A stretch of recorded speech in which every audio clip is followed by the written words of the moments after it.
Welcome to this edition of Roll the Level Real Talk. My name's Matt. With you is my good friend Sarah. How you doing? I am good. How are you? I'm doing very well. What do you been playing this week? Monster Hunter. Monster Hunter. More Monster Hunter. That's yeah. fair. Absolutely. It's a good game, and with the Zero Dawn stuff dropping, like yes, must play more. Must play more. Give me all of the Monster They know how Hunters. to like milk it so slowly but so gently that I'm just, oh look, I'm level 11. I guess I can do this. And it's like, yeah, now I gotta do that, and then the Mega Man, the Palico. Yeah, I heard about that. Oh man, That's well, I gotta wait for that now. So That's fair. I'm sure that'll be like Hunter rank 13. I was gonna say, did it say what? How Not bad yet. it was? No, they're just gonna lay it on us, and we'll just have to. That's fair. That's fair. do it. So. That's no, absolutely, yeah. We'll just keep grinding it out. Yep. Which is actually what we want to talk about today, is the concept of progression. What is progression? You know, what's your favorite kind of progression? Because there's so many different kinds. I mean, you got leveling, you got gear, you've got, you've got when you get to cap, then you've got other types of progression. But what are some of your favorite types of progression? I would like. Thinking Monster Hunter, it's only gear progression. That's true. Yeah, everything is all about the gears. There's so much pretty gear I want still out there, so there's a lot I of gotta gear. keep working. But then I think my favorite genre is Japanese role-playing games. So there's a lot of games that you don't have gear progression. It is just level progression. Yep. And one of my favorite level progressions is Final Fantasy X-2. Okay. Where you have the costumes, but within each costume you have a whole slew of abilities. Okay. So then every time you battle, you get ability points, and you put them towards what kind of abilities you want. So you can choose how to level each specific class. Okay. So that's awesome. I love just micromanaging all of my little abilities and stuff like that. So is it almost like a skill progression where you're honing and refining the skills? Okay. And as you level, you still get stronger. Yeah. But I like the micromanaging. So like, hey, I want to poison everybody. So instead of doing sleep this time, I'm going to put all my abilities into poison, level that up, and when I'm done that, then I can do sleep. Gotcha. Okay. So can you stack more than one ability, or more than one modifier on an ability? Is that how that works, or in that game?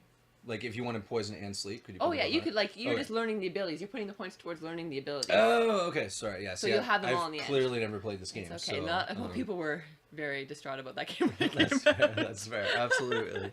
All right. So you kind of I think I'm more in the level progression camp. Okay.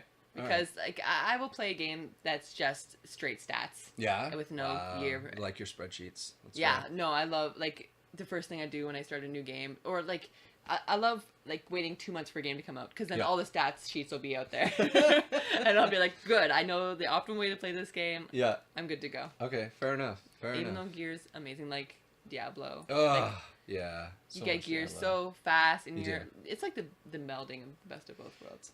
My personal opinion is that, I mean, I'm sure people will disagree, and that's fine, but I'm a big fan of ARPGs, which is kind of on the other spectrum of JRPGs. It's its own separate thing. It is, and I mean, I love ARPGs because they're quick. I mean, it's loot, you know, and button mashing. Yeah, which is my favorite. If I can just face I always love the listening keyboard, to the controller. right? I hear the A button. Oh my word, yeah. My poor, I've worn out two PlayStation controllers since I bought my PlayStation because of Diablo and similar ARPGs. Specifically the X button. One got to the point where it just stopped coming back up when I pushed it down. Oh no. Yeah, it was bad. I loved the first time I played Diablo, I thought I had to keep pressing the button. Right? And then I'm like, oh, I can just hold the button. See, the sad part is I know that, and I still press the button because I'm ADD and I like to click on the things. But I do love Diablo because it I know some people had a hard time when D3 came out because it got away from stat points. It got away from some of those traditional methods of progression. But then it introduced some, especially once Reapers came out. Now, I mean, arguably D3 when it first released had some huge issues. Right. And it just didn't have the longevity. But thankfully, Blizzard being Blizzard, they kind of still, you know, sort of admitted that they made some mistakes and really worked with Reapers of Soul and Loot 2.0. Yeah, I didn't play Diablo. Yeah, you didn't. Until Reapers of Soul. So you never got Error amazing. 37 or anything like that. No. So, but they've really found this sweet spot of always making you feel like you're moving forward, even in gear grinds, even in, you know. Oh yeah, I love it. Yeah, it's great. It's like every time in the left corner, it's like boom, boom, boom. I got new stuff. It's like I can't keep up. Absolutely, yeah, for sure. And I find for myself, I really like feeling like my character's always moving forward. I don't like just a hard gear grind. You know, I played a lot of WoW. I've been playing WoW forever and a day. I think it's the first time I'm not subbed in probably 8 years. What? Yeah, I know, right? But my problem that I run into is that I'll get a new X pack. It's really exciting. I love the leveling process because I'm introduced to new new abilities and new ways of doing things, and they 9 times out of 10 have completely changed how my warrior works and stuff like that. And that's fun. I love learning those things. Love kind of getting into that. But then you get to like the raid level. And it's just, I'm mashing the same 6 buttons to get a new piece of gear. But I don't get that sense of moving forward. Right. Whereas a game, waiting for the drop. You are, yeah. And my Blizzard doesn't like me, so I have the you worst. I do. I have the just the random number generator curse, and I get the worst drops ever in World of Warcraft. I wish Damien was here because he could attest to me trying to get a shield when I switched from Fury to Prot as a warrior. Like we ran the same raid for 3 months, and goodness. I never got the shield. Holy moly, I'm not playing with you then. Yeah, no, he got lots of great stuff. Okay. I just am cursed. But anyway, aside from that though, so I like games where I'm constantly feeling like I'm moving forward in some way, shape, or form. Yeah, it's kind of weird. We played Sword Coast Legends. Yeah. And the leveling is so It is. slow. It's a different kind of game. Yeah. I was like, I have played this for 2 hours and I'm still level 1. Absolutely. Yeah. And I don't even think the bar moved a quarter of the way. It's like, true. Yeah, and the thing with Sword Coast, and a lot of people gave it bad press, but I really appreciated them trying to capture the D&D experience. And we've been playing D&D, and I get it when we're playing. Yeah. But when it's in a video game, it's hard. I just want fast. Yeah, absolutely. Yeah, and that's why I tend to lean towards Diablo. But yeah, for progression for me, I have to really feel like there is movement. Like I'm not just like, oh, I've been playing for 3 days and I finally got that one piece of gear. Yeah. Like, the thing that's nice about games like Diablo is even when you hit level cap, you're still moving in progression with your Paragon system. You're still kind of tweaking your build. You're still going for gear. Right. There's multiple ways to get gear, so you're not just repeating the content for the sake of repeating content. Like there's different ways to go about it, and it's nice. Another great game for that, actually, I'm just thinking of now, is Path of Exile. Okay. They have a really awesome, if not overwhelming, passive skill tree in that thing. That's I have seen, you have to zoom in with, 5 magnifying glasses. You do, yeah. It's to see that massive. thing. And it looks so cool when you zoom out, because it's just this incredible web of crazy. But I like that because, again, I always feel like I'm moving forward. Yes. Even when I'm, capping a character, I'm still kind of tweaking and moving forward in the passives. Yeah, Tales of Grace's F.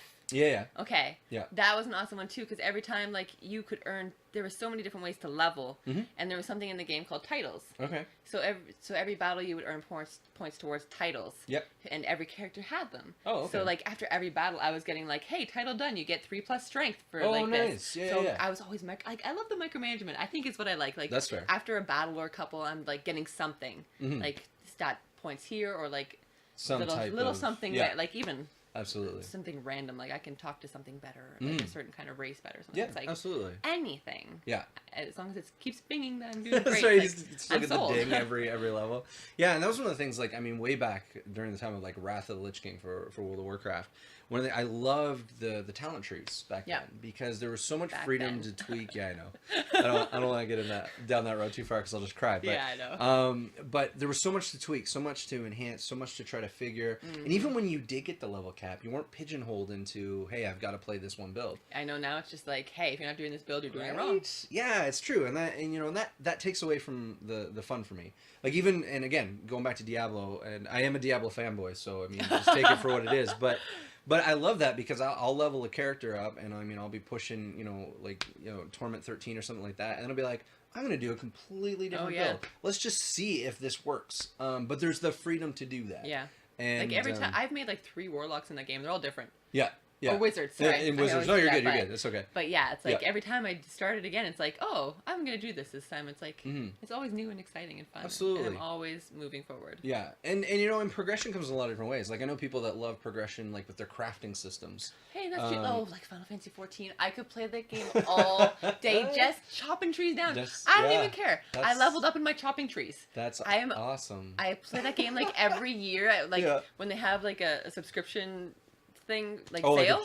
Oh my gosh, I play it just to level up my botany and stuff like that. It's I start a new character every time. Same exact looking, doesn't even matter. I just love to get to level 10 in like every single crafting thing. I love making my own outfits. Really? So I have a problem. Man. I am admitting right now I have a problem. No, it's totally okay. It's funny because Damien and you would get along just perfectly because he loves to craft. Like in World of Warcraft, I don't think I've ever leveled a crafting profession. Every time I start a new WoW character, I make a tailor. Really? Every time. Tailor and enchanter. It's Really? the only two professions I ever pick. I actually just send all my resources to Damien to craft with. Like I will, you know, I'll become a miner and a skinner or something like that and just send him all of the stuff. That's awesome. And then when I need something, I'm like, hey, Damien, can you build this? Oh yeah, I'll just load one of my 15 alts and pull this over for you because I've leveled the crafting and everything. Yep. But, you know, progression comes in all shapes and sizes. Yes. It's a lot of different formats for it. And I mean, this is just a little bit of what we like. Yeah, and what we've played and have experience with. I'm It's sure true. there's more out there that we don't even know of. I was going to say, there's so many genres and subgenres now. You know, what does progression look like for you? What do you enjoy? What is your kind of way to progress? Some people love the gear grind. Some people like the level progression.